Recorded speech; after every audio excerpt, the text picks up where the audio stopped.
We're gonna cross here, you guys. You guys, let's note here. So these cars are coming off the freeway here, and we get the light at the same time that they do.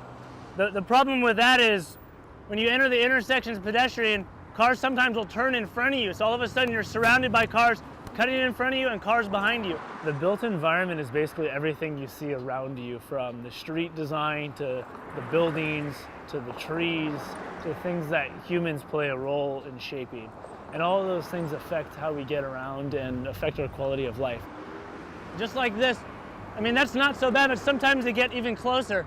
Today, the idea is to document and experience firsthand how the built environment affects our mobility and our safety. We wanted to experience that from the perspective of a wheelchair, from a parent pushing a stroller, and a pedestrian as well. Does anyone know the history of these crosswalks? City Heights was designed to be a walking community. The streetcar actually ran all the way down University Euclid, and you can notice that today by the built environment characteristics of University. Whoa!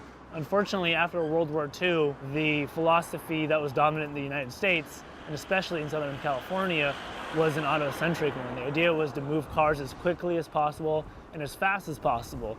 When we did that, we stopped planning for pedestrians and for transit.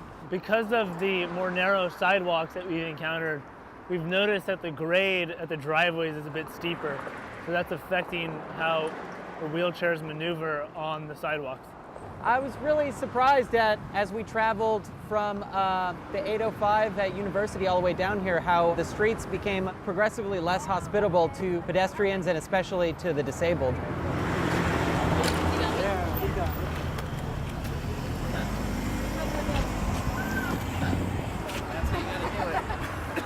So the next pedestrian crossing that's east of Euclid is all the way on Winona, and if you notice, the lanes actually open up here. Now there's 4 lanes here, traffic gets faster, and there isn't any signalized crossing for pedestrians from here all the way to Winona. And if motorists get that green light there at Winona, they're flying around the corner because the next light after that is 52nd. So that's a huge, huge distance between required stops. There were some areas where there was no pavement and all these, going over all these bumps, and the screws for my foot plates came loose and started dropping. Tough section here. This was a bad design from the beginning when they built City Heights. Is they built the building so close to the alleys. There's every block, almost every block in City Heights has an alley. It creates tons of more turning conflicts. You can't see the car until the very last second. The car doesn't see the pedestrian. There's still a lot of ramps going down into the street that aren't usable by wheelchairs and strollers and what have you. And so those need to be dealt with. So this is the pedestrian safety project, 50th University, that we had implemented here. The community mobilized together to work with the business owners and traffic engineers to make this intersection safer for pedestrians. We had a couple crosswalks installed, pedestrian refuge created in the median, and a number of signs installed. So kind of calm the traffic down here and makes it easier to cross. Within the span of 4 years, 114 kids were hit by cars while walking or bicycling within a quarter mile of a City Heights elementary school. So even our school zones are unsafe for people to walk in. A complete street is a road that accommodates all road users, including bicyclists, walkers, transit, people in wheelchairs, motorists, and road users of all ages and abilities. So let's see how much space we have here.